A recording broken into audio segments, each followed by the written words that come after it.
বাসারে টাকাল দিয়ে দেখেন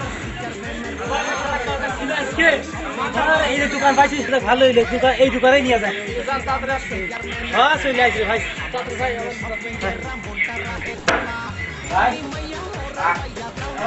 ভাই দেখেন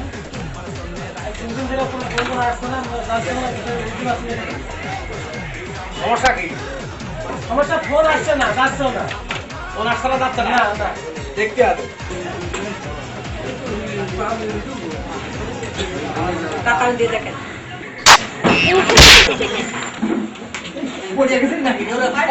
হাত ছেড়ে ধরে গেছে।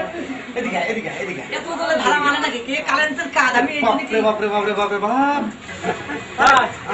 কি হইলো আরে ভাই, আমার জীবনে না হল ৫,০০০ মোবাইল ছাড়েছি। এই এত বড় সুতা মোবাইল দেখি? আরে বাপরে বাপরে বাপ। ভাই জি আপনার এই মোবাইল ভালো হতে পারে, কি করতে হবে তাহলে ২৫৫০ টাকা খরচ আছে।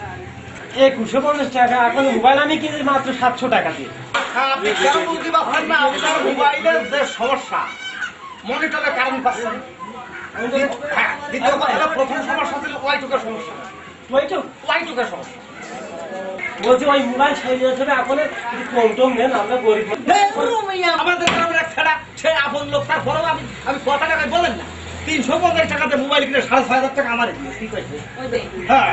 আরে ভাই, এত কথা খাওয়ার সময় আমার নাই তো, তুই ধদিন নাই, তুই যা মোবাইল ফিল্ডে। ভাই তুই যা। নেন ভাই আপনি আমি ওই টাকায় ২৫০ কিন্তু। হ্যাঁ ২৫০ টাকা দিলাম আমি ফ্যানটা বেশি তুই যা।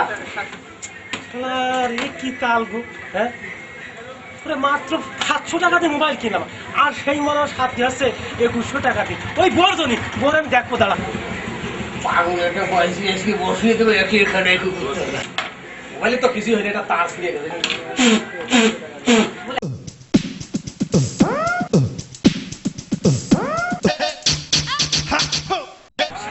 মানুষ বাংলাদেশে কি এত পাগল ৭০০ টাকাতে মোবাইল কিনেছে, আবার আমার ২১০০ দেওয়ার জন্য ভ্যান বেচতে টাকা ১৯৫০ আছে না বলতে পারেন? হ্যাঁ ভাই তাহলে যান গেলাম। আইসো ভাই। আসলাম ভাই হ্যাঁ, যাক। তোমার বাবার মোবাইল হলো গেছে। ফ্যান দিয়েছি এটা দিয়েছি ভ্যান কত বেশি?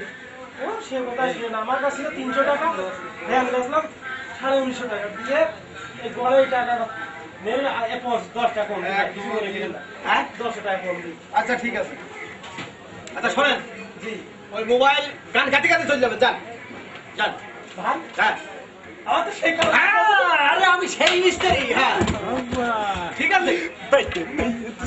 আমার কথা ঠিক আছে কিছু খাইয়ে আসি সব ওই মোবাইল করে গান রেডি করে আমি আসতেছি। আচ্ছা চল।